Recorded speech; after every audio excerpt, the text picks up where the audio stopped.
Long and the short of it is, he's here with us today to share his personal experiences working and living in Africa in this event, and we wanted to share it with you. So without further ado, KP.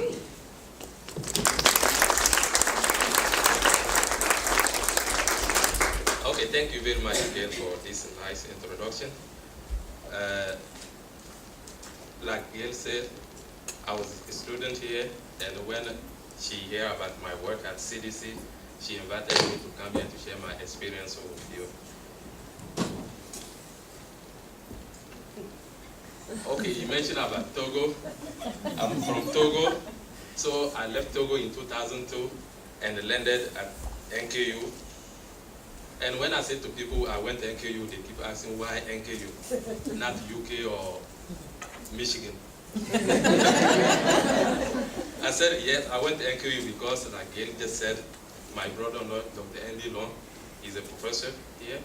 My sister is in town, and they were supporting my schooling. So you cannot get up better than this. So I spent 4 years here at the NKU, where I obtained my bachelor degree in biology, and then moved to UC for graduate school, where I obtained my master's and PhD in epidemiology. I obtained my PhD in December 2011, and then July 2012, I joined CDC. Right now, I'm at CDC. I'm enjoying the work I'm doing, but you never know what's going to happen next. On this slide, I just want to share with you the structure we have at CDC. CDC is a group of centers, and each center works on a group of diseases. Now, within centers, we have divisions. So a division will pick a disease among those diseases the center has and work on. Within divisions, we have branches. The branch will work on one aspect of the disease, and within branches, we have teams. The team will pick one area, let's say prevention or research, and work on. So when I was finished my PhD at UC, I heard about this program called Epidemic Intelligence Service, EIS. And my mentor was the EIS officer. So he told me about it and asked me to apply. So I applied and I was admitted to the program. It's a 2-year fellowship, and is where they recruit epidemiologists and MDs to learn and apply epidemiology in the field. Each year, CDC tries to recruit about 70 to 80 EIS officers, and they are commonly called disease detectives, because if there is an outbreak, they are the one they call to go investigate to find out what's causing the outbreak. Among the EIS officers, some people will decide to join the commission corps, and they are the one, I don't know if you have seen them, they wear uniforms. They look like soldiers. But believe me, the only thing they do like soldiers is to salute and properly wear their uniform. They don't wear guns. Here I want to share like my past and current positions at CDC. When I joined EIS, like I said at the beginning, for EIS you apply in September, and they tell you around December whether you are accepted or not. Then there is EIS conference in April. You go there and you get matched to a center or a division. So for me, I was matched to the National Center for HIV, Viral Hepatitis, STD, and TB Prevention, NCHSTP. Within that center, I was in the division of HIV/AIDS prevention in the epidemiology branch, working with the epi research team. So that program is mainly domestic. So after the EIS is 2 years. After EIS, I decided to do international work. So I switched and joined the Center for Global Health. In that center, I'm in a global immunization division, working with polio eradication branch with the Afro team. Since I joined CDC in mid-2012, I have been involved in these international missions. I was in Haiti, where I evaluated their cholera surveillance system. That was a few months after they have a cholera outbreak. I went to Niger to help evaluate the Guinea worm eradication program. I was in Guinea multiple times for Ebola outbreak, and now I'm actively involved in polio activities in Cameroon and Madagascar. Since I'm here for Ebola, I'm gonna start by telling you a little background on Ebola. First, you have to know that Ebola is a rare but dangerous disease. The virus was first discovered in 1976 in the Democratic Republic of Congo along a river called Ebola. That's where the name Ebola came from. And different type of Ebola viruses have been found in Africa, and each year or every other year, we have an outbreak of Ebola in Africa, mainly in the central part of Africa. And like I just said, it's a deadly disease, and most 50 to 90% of people who get Ebola will die.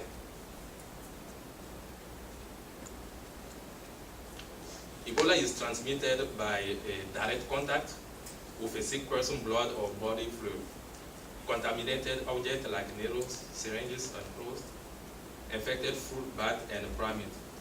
Most of the time, the outbreak will start here. Somebody will kill this animal, one of these animals, and during the preparation, they will get infected. They develop symptoms, the disease will start, the family member will take care of that person, and transmission start there. So we start from family to village, village to city, and so on. If you had malaria before, or you have seen somebody with malaria, you'll notice that the symptoms of Ebola are similar to those of malaria. You have fever, severe headache, fatigue, muscle pain, vomiting, diarrhea, abdominal pain, and unexplained hemorrhage. And the incubation period, meaning that the time you are exposed to the virus to the time you develop the disease, is about 21 days. And I'm very sure you have heard about those 21 days. They have to follow people for 21 days. That's the reason. But most of the time, people develop the disease around 8 to 10 days after the exposure. And I want to draw your attention that a person infected with Ebola virus is not contagious until that person starts the symptoms. For prevention, there is no vaccine against Ebola. The only thing you can do to prevent is to wash your hands with soap and water or alcohol-based hand sanitizer. And you need to avoid contact with blood and body fluid. And do not handle items that may have come in contact with an infected person's blood or body fluid. That's the only way we can prevent against Ebola. For treatment, there is no FDA-approved treatment for Ebola. So the Ebola patients are treated for the symptoms they present. If they have headache, they treat their headache. If they have diarrhea, they treat diarrhea. And that's what they have been doing, and it has been working. Now let's talk about the ongoing Ebola outbreak in West Africa. What I'm trying to do is to just give you a few information about what I'm doing, and then you're gonna give you more time to ask me questions. This outbreak has been the largest Ebola outbreak, and for CDC has been the largest international outbreak response. 9 countries has been affected. We have US, UK, Spain, Nigeria, Senegal, Mali, Guinea, Sierra Leone, and Liberia. But the most affected countries are Guinea, Sierra Leone, and Liberia. Last August, the World Health Organization, WHO, declared that this Ebola outbreak is a public health emergency of international concern. What does that mean? It means that if you are within WHO or CDC and you are working on malaria or diabetes, you have to stop that and pay attention to Ebola. So CDC and WHO get together and coordinate international response. Like I showed you in my previous slide, I'm not part of the Ebola branch or Ebola team, but I've been working there. I've spent 5 months in Guinea working on Ebola.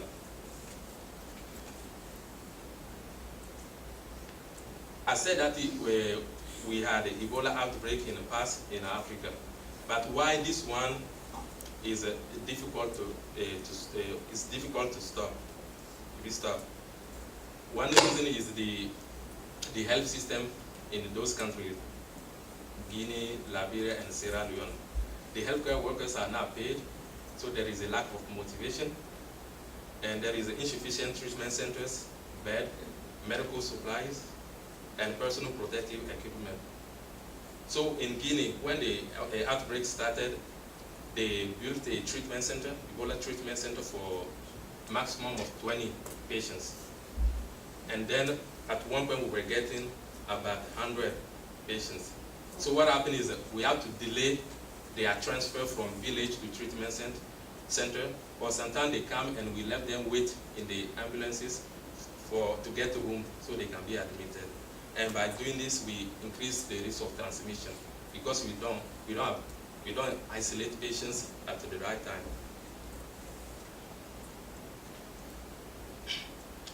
This picture is the border between the border of Sierra Leone and Guinea. People from Sierra Leone cross every week to sell items in a city, in a Guinean city called Gegedo. And as you can see, there is no border control. So if somebody is sick of Ebola and decided to be with their family is sick of Ebola in Guinea and decided to be with their family in Sierra Leone, the person just have to take a boat or something like that and cross. There is also a high population mobility, meaning that people move from village to village, from a city to city, or from country to country. And that this mobility makes it difficult to investigate the new cases and also do contact tracing. And the geographic scope in which they move also is a big problem. If they were moving in their village, you can follow them. But if they move from one village to another, it's difficult to follow them. And even worse, if they move from one country to another.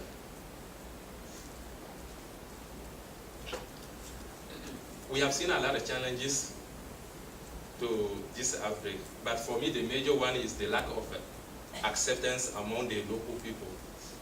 And I noticed that this is not fully overcome by the education. There is fear among the local people. Let's say in one clinic where they have a lot of posters about different health issues, the local people refuse that a poster, Ebola-based poster like this one on the right, be posted on a clinic because they think that such a poster means that they will get Ebola if they report at the clinic. And there is also stigma in the population. I remember there is a lady, she was discharged from the Ebola treatment center. She went back to work and her work refused her. They said, no, you have Ebola. So what she had to do, she had to go back to the treatment center to get a certificate stating that she's now Ebola free. And there is a strong distrust of foreign people. In Guinea, people think that Ebola is brought by the white people, and they brought it to make money. So they don't trust white people then. And there is a strong traditional belief in Guinea. Because in Guinea, for their, based on their culture, if somebody died, they have to transfer the corpse. If the person died here, let's say if you are a woman married and the husband hasn't done some kind of, there are some ceremony the husband's supposed to do to get, it's like an official marriage for them. But if the husband hasn't done it, they will have to transfer. If the lady died, they have to bury the lady in her family. Meaning that if she's married, 100 miles away. They have to transfer her from where she's married to where she's from to bury her. And also there is this in one village in Guinea, if somebody died, I think it's in Africa in general, if you want to die, don't die between 5 and 50. They will find somebody, they will blame somebody, say that, okay, somebody kills you. So in Guinea, in one village, if somebody died, to find out the person who killed him, they will wash his hands and feet and give water to family members. So they will drink that water, and if you are the one who killed him, then yourself you will start acting to say the truth, that okay, I'm the one and I use this method to kill him. And with Ebola, you cannot do that.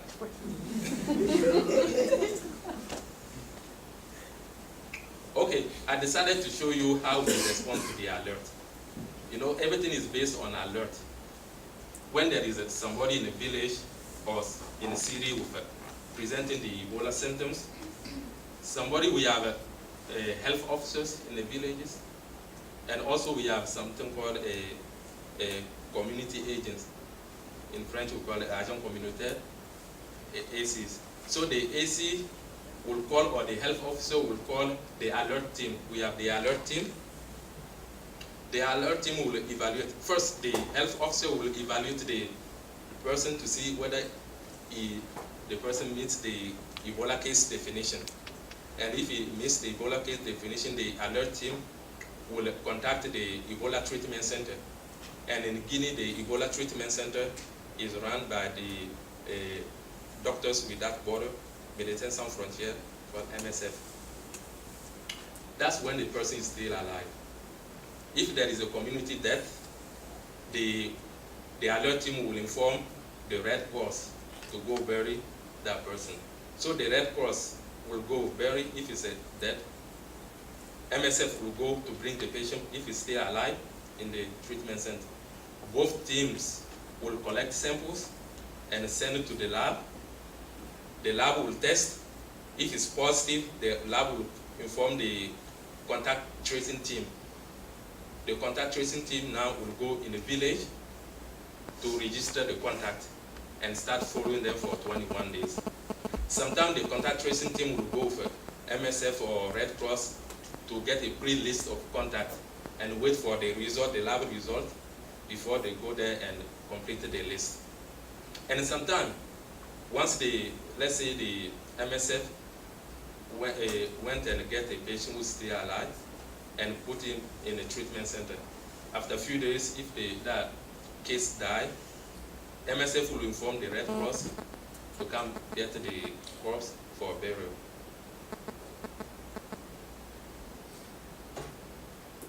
Now let's talk about where I was and what I was doing.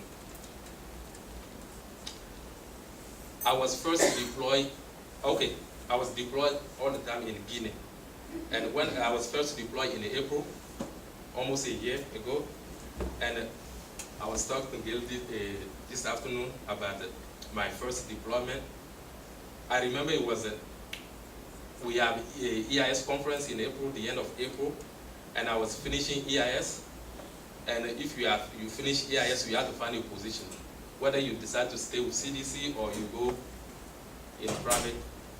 You decide to go do like work for private companies. So for me, I was trying to stay at CDC, but they called me and asked me to go to Guinea in April. So I missed the EIS conference, and I was told that that's the best time to get a job. So I was talking to my supervisor. I said, okay, you want me to leave to go to Guinea and miss EIS conference? And he said, yeah, that's okay. If you go, I'm very sure I don't have a job for you, but I'm very sure when you come back, you're gonna get a job. So we talked, and I said, okay, that's fine, I'm gonna go. I told the Ebola branch that, okay, I'm gonna go to Guinea. And then 2 days before I left, I don't know if you watch, there is this guy, Dr. Sanjay Gupta from CNN. So he went to Guinea and Liberia and talk about Ebola. He has a documentary about Ebola. So I watched it and he was talking about how crazy he was in Guinea.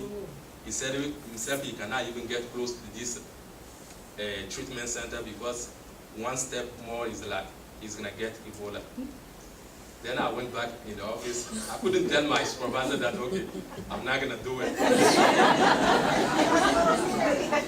And one of my colleagues came to me and said, KP, are you sure you want to go to Guinea? I said, I don't know. And then I said, okay, let me just go and do it. I went there, and when we were going, we went from Atlanta to Paris, and it's supposed to be Paris to Conakry. Conakry is the capital of Guinea. Then from Paris, they told us we're gonna stop in Dakar, Senegal. Then when we stopped there, I think there they have to switch, they have to change the flight route. And then it's supposed to be like 45 minutes layover. We stayed there for more than 2 hours.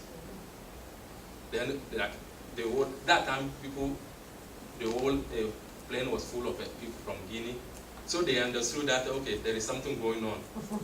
So they went and talked to the flight crew and they said, no, we decided not to go because we are afraid that we're gonna get Ebola. And I said, okay, I'm done. You see, they are going to the airport and they are afraid of Ebola. I'm gonna go there to go in the village. So I said, okay, then I'm done. So I was there, luckily I was there with the WHO people. I didn't know anything about Ebola at that time, so I couldn't go and say I'm gonna talk to these people to try to convince them. So WHO people were there, so they went and talked to them and said, no, that's not the way you get Ebola. You have to be in direct contact and those kind of things. So they convinced them and we went. When we arrived, I spent only 1 day in a capital city. The next day, they sent me in this region called Gegedu. That's where the outbreak started. Yeah. Where they have a lot. This map is not updated, so the number of cases is not true. So I was deployed in Gegedu. I spent 1 month there and I came back. And like my supervisor said, when I came back, I got a job. And then in July, they asked me to go back again. That time I said, okay, no problem, because I get used to the system. So I went, and they sent me back again in that same area, because during that time, the outbreak was only here in Gegedu. So I went from July to October. I spent 3 months there. Was working with, in Gegedu, Kisidigo, Masanta, and Zere Kore. And then I came back in October and joined the polio team. I started working with polio team, and last month they called me again and said, okay, we need you to go back to Guinea. So this time I went to this area called Forikaria, because there is no case in this area now. This area called forest region, I would say, they are free of Ebola. But since there are still some cases in the country, they cannot declare the region like Ebola free. So I just came back from this area. Okay, if I say I came back, I finished my 21 days. So that we are free. So I left Forikaria and I went to Madagascar. That's where I finished my 21 days. And when I was there, I was doing like contact tracing, active case search, and coordinating some activities. For contact tracing first, who is a contact? A contact is any person who comes in contact with an Ebola patient or a person died of Ebola. And like I said at the beginning, we have to follow them for 21 days. And you have to monitor their symptoms. So you go there in their village, in their houses, not inside the house, but in their compound, and you interview them, you ask them about how they are doing, their health status, and they will tell you that you do that for 21 days. And in this picture, I was in a village in Gegedu, and This guy is not a contact. I mentioned about the community agent. Is the community agent. So what we do is, when there is a case in the village, we recruit somebody. The assay is there. Why we do it? Because we want to have somebody in the village to keep his eyes on them. We are in the city, and we go there every day around 10 or so. But these people, they are contact. Doesn't mean that they are sick. They are still active, and they move around. So we want to have somebody in the village to check on them early in the morning. So when we come, we can work with that person to see how they are doing. So that's what we were doing. So we were working with the assay, and then after we work with the assay, we go and check on certain some contact if they are still around.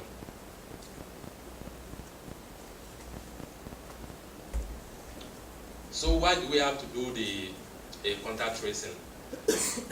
It's the only way we can break the transmission chain. Because if the contacts start developing the symptoms, we can remove them from the family or from the community. Then we stop creating a new set of contacts. So when that contact is removed from the rest of the family is less likely to get the disease.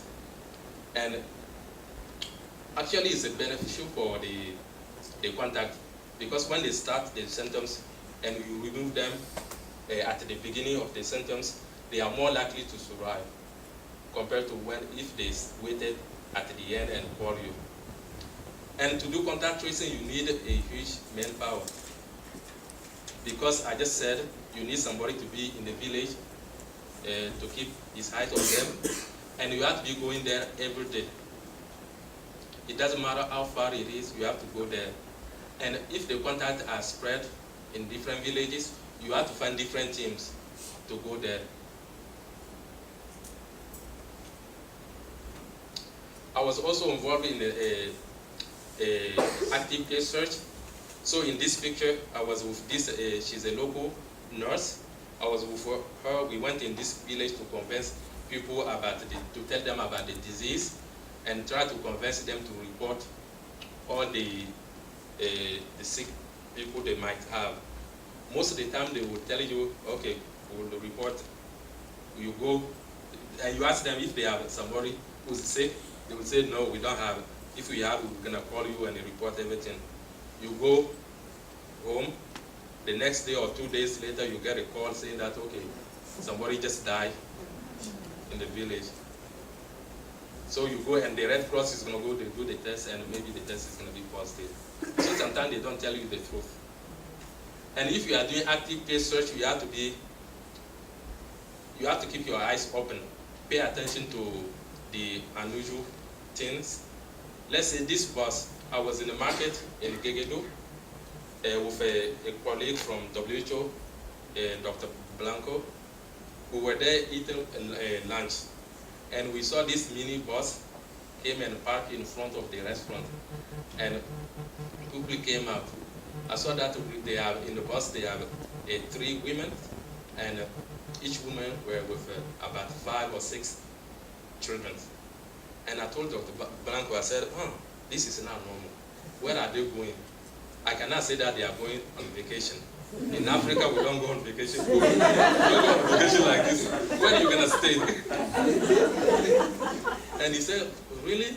I said, yes. So I called our driver, and I said, okay, can you talk to the driver, this mini bus, see where they are coming from and where they are going? And he talked to them, and they said, yeah, they are coming from one city that has been reporting cases, and they are going to another city. We haven't had any case. I said, really? And then, okay, I said, okay, tell the driver to wait. We're gonna investigate more. The driver said, no. He's in a hurry. He have to go. So what I did, I took the picture. You see the plate? So I sent it. We were working with the police officer. So I sent it to them, and they stopped the bus like 2 hours later. So we got the name of all the passengers, their contact information in that city where they are going, and we send that information to people in that city to keep monitoring them. I was also coordinating a lot of meetings maintaining the database, and also writing the situation report. Situation report, you do it every day. You have to write to send the WHO so they can keep updating the information they have. For the meetings, every day we have a 7 a.m. meeting, the coordination meeting. And then after that, we have a contact tracing team meeting. It's not a team meeting, it's like the contact tracers. You see these two pictures? They just meet a few minutes to dispatch people where to tell them where they are gonna go, with which car, and if there is an investigation to do in the field. So we do that and we go in the field. We will come back around 4, and we have the contact tracing team meeting around 5. During that meeting, we evaluate the activities we have done in the field, and then the contact tracers will go. I will wait for MSF, the treatment center, to send me, and most of the time this lady who's holding staff, she's the MSF epidemiologist, so she's in the treatment center. So I will wait for her to give me the update in the treatment center, and that update will come around 8 p.m. So she will go there and give me the list of new admissions, whether there is a death or people are being discharged. So she will give me that information about the treatment center. And then I will go to the hotel, wait for the lab to send me the result. Because for the new admission, they have to do the lab test. So I wait, and most of the time the lab result will come around between 10 and midnight. And then once I got the lab result plus the report from the treatment center, I will update the database and write the situation report and send it to the capital, like Conakry. Okay, when I was in the field, or when we are in the field, there are some challenges we have to face. And one of them is the risk of infection. You see this, that's where we are. You see this yellow building in the corner is our office. Behind, you have a treatment center. Here is the ambulance full of patients. And sometimes people is gonna come, they're gonna take taxi motor to come because they don't want to wait for the ambulance to come get them. They're gonna take a taxi motor to come. Or sometimes they're gonna just walk. You are in the same compound, you are walking. Sometimes somebody's gonna come to you and ask, where is the treatment center? Or the person is gonna say hi to you first, and then ask you where is the treatment center. Then you ask him, why are you looking for the treatment center? He's gonna say, no, I have a headache.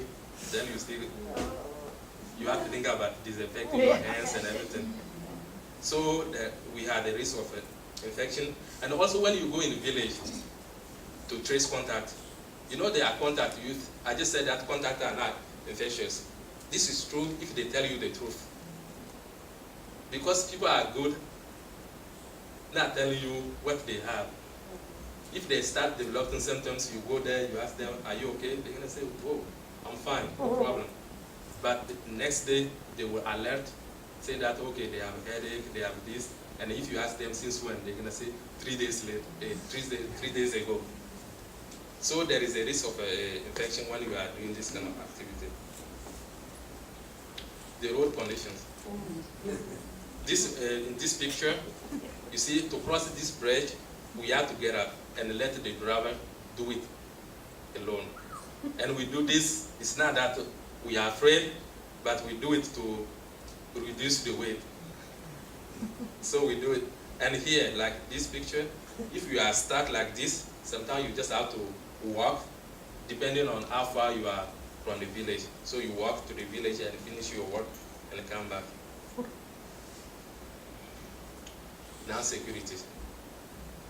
Like I said, there is a lack of acceptance among the local people, and we have different type of resistance, and it is at different levels. For levels, the whole village can be resistant, meaning that they will not allow you to get in. And if you get in, you will come back with something like this. If it's not a village, within the village, maybe a family is resistant, within families, maybe it's not the whole family, maybe it's one person in the family who's resistant, who doesn't want to hear about Ebola. And the type of resistance we have is the one they attack you, the one they will let you in, they listen to you, but they are not going to tell you the truth. They're going to try to hide things when they start developing symptoms. Or they will tell you, you can follow me, you can come and follow me, but don't take my temperature, or don't ask me about what kind of symptoms I have. For us, all of these are the different form of resistance.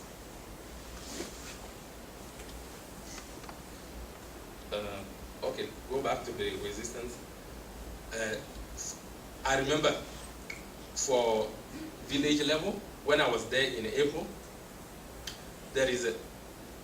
we went to a village, and these two pictures, I don't know if you hear about what happened in September. They killed 7 people in Guinea. So this car or this pickup was part of the people who went, and this pickup is the only pickup that came back. And you see how they burst the windows. So myself, I was involved in this kind of thing. I went to a city or a village where we get an alert that there is a sick person in that village, and our team went there the day before, and the village said, okay, no, we don't have anybody here who's sick. And then the next day my team went and we talked to the mayor of the city, who said, okay, himself he believed that there is somebody there who's sick. So we talked with the mayor, we said, okay, how can we do this? And the mayor said he heard that there is somebody in the city who's from that village. So if we talk to him, maybe he's going to help us to get in the village. And we went and we talked to him, and it turned out to be, he's the son of that sick lady. And we said, okay, we want to go see your mom, if it's okay, and we convinced him. We told him about Ebola, and he said, that's fine. And he said, okay, go wait for me in the health center, I'm going to come.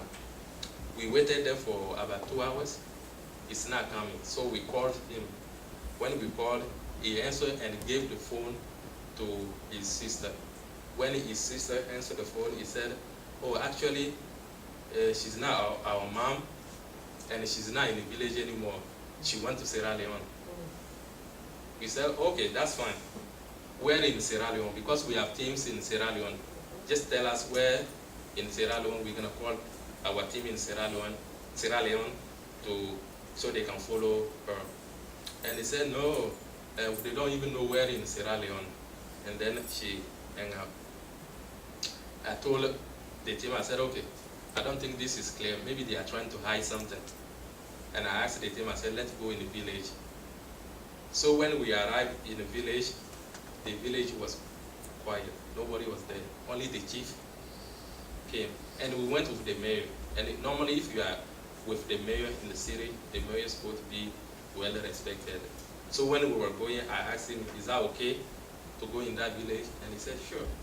This is my village. And he was showing me like he had a farm on the way.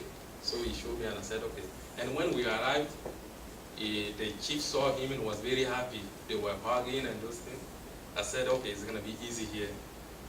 And then the chief asked, okay, you know, in Africa, if you enter somebody's house, they're going to say, okay, you are welcome, I'm here, you are the one who's coming.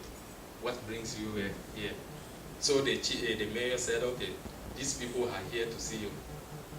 You see, the mayor, instead of explaining the reason why we are here, because he's well known in the village, he just said, okay, these people are here to see you.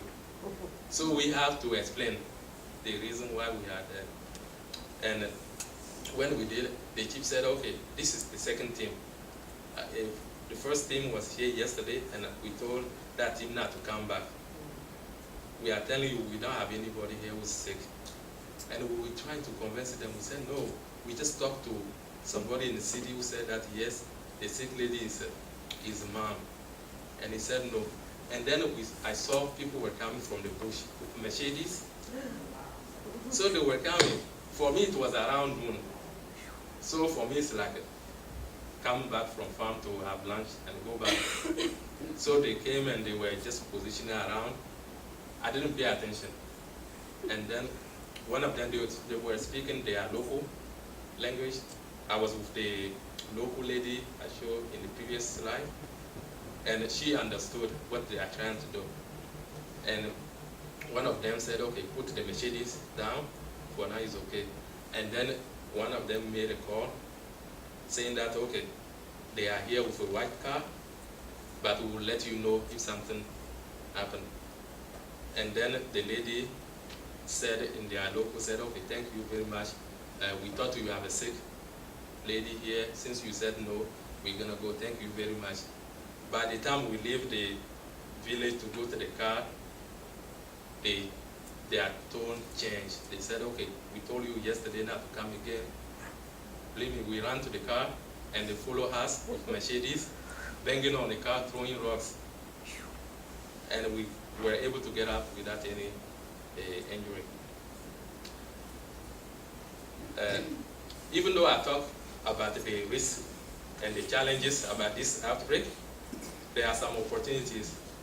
You see, I get to meet people I never thought I would meet. Here in this picture, I'm with the Guinean Minister of Health. This is the National Ebola Coordinator. This lady is the Minister of Women Development. I'm here with the Dr. Tom Freedom, CDC Director, my WHO colleagues, and I'm in the studio interviews. Okay, I think I give you something so you can ask me questions.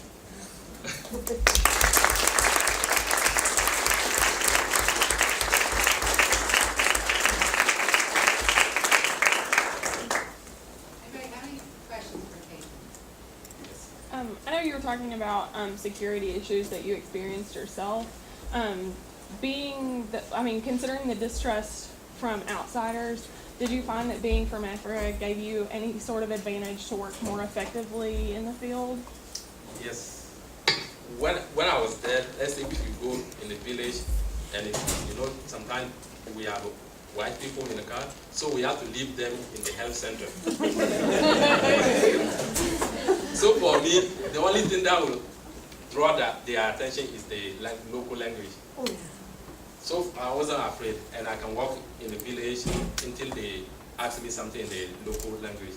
So being African and being from West Africa really helped. And I think that's why they keep sending me.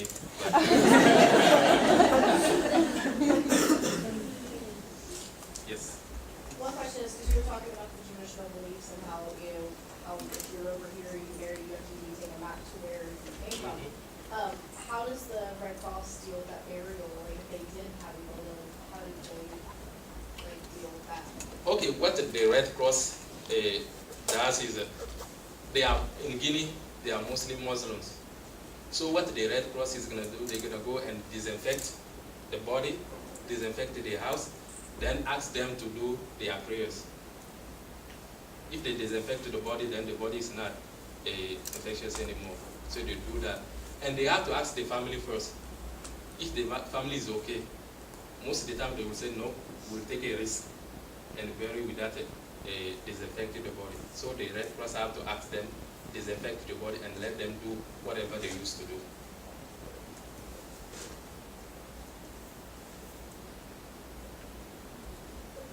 Could you talk a little bit about what's going on, I guess, at the cellular level as to why you have 50 to 80% mortality?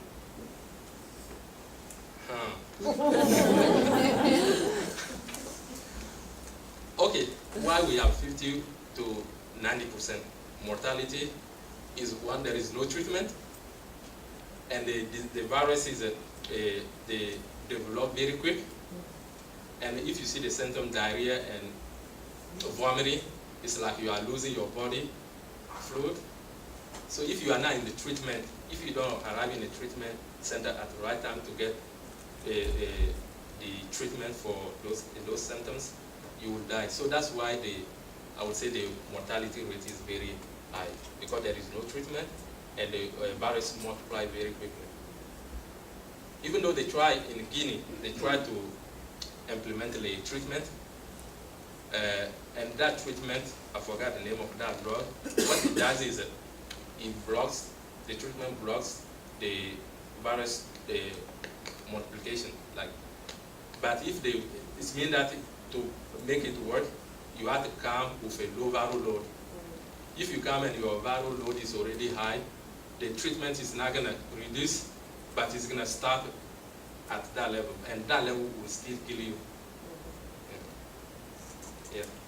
What is the, given the nature of the virus, what is the possibility of it breaking out from Africa and spreading? I mean, we know we have some cases here in America, here and there, but what's the likelihood of it getting much worse? In the US here? Or any, honestly, just break like an outbreak? Well, people are like in Guinea or in those countries where they have an outbreak, everybody is involved in this response. You have people from Europe who are there, people from here who are there, and there are people. It's not that they just go there and do epidemiology work. They are there. Sometimes they are in a treatment center.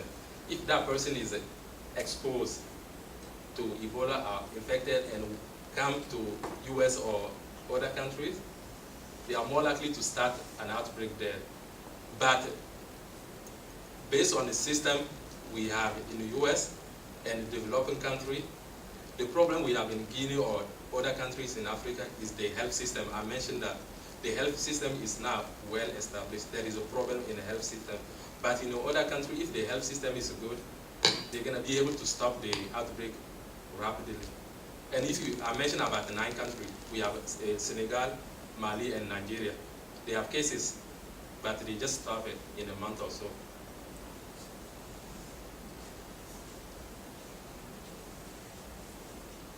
Anyone else? Yes.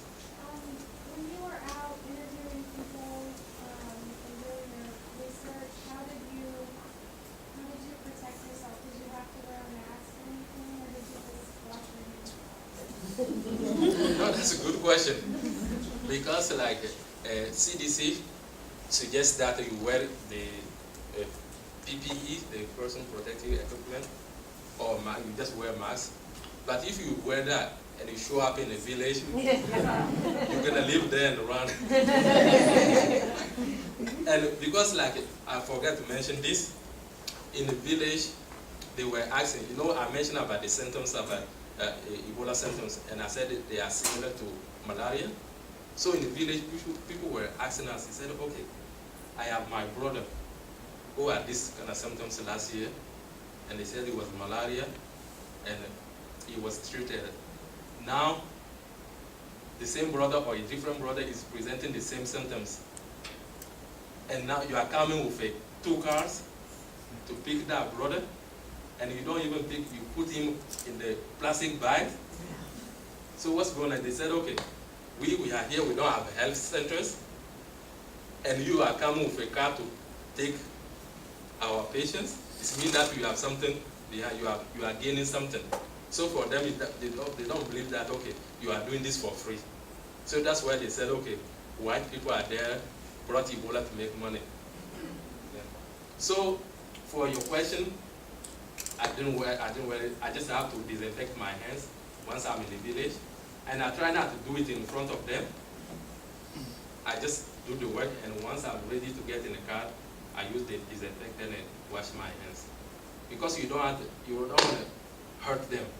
You just have to behave like they do and show them that, okay, the disease is dangerous, but you stay with them.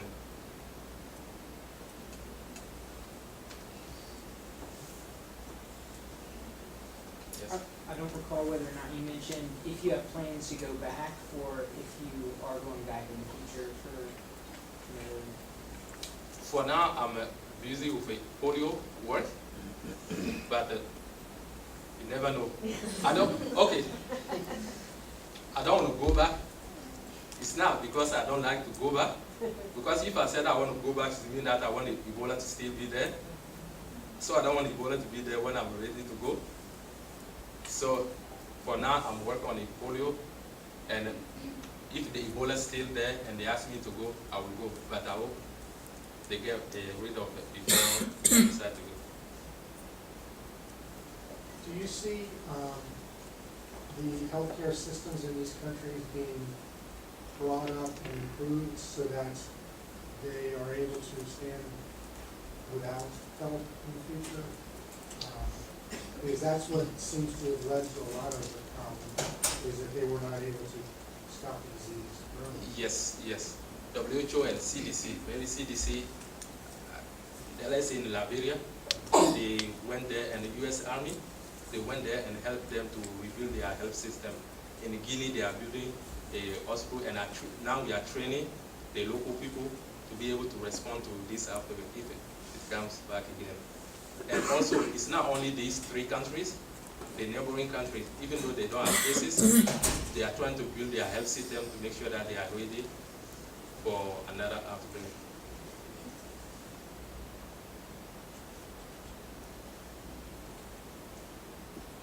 Thank you so very much for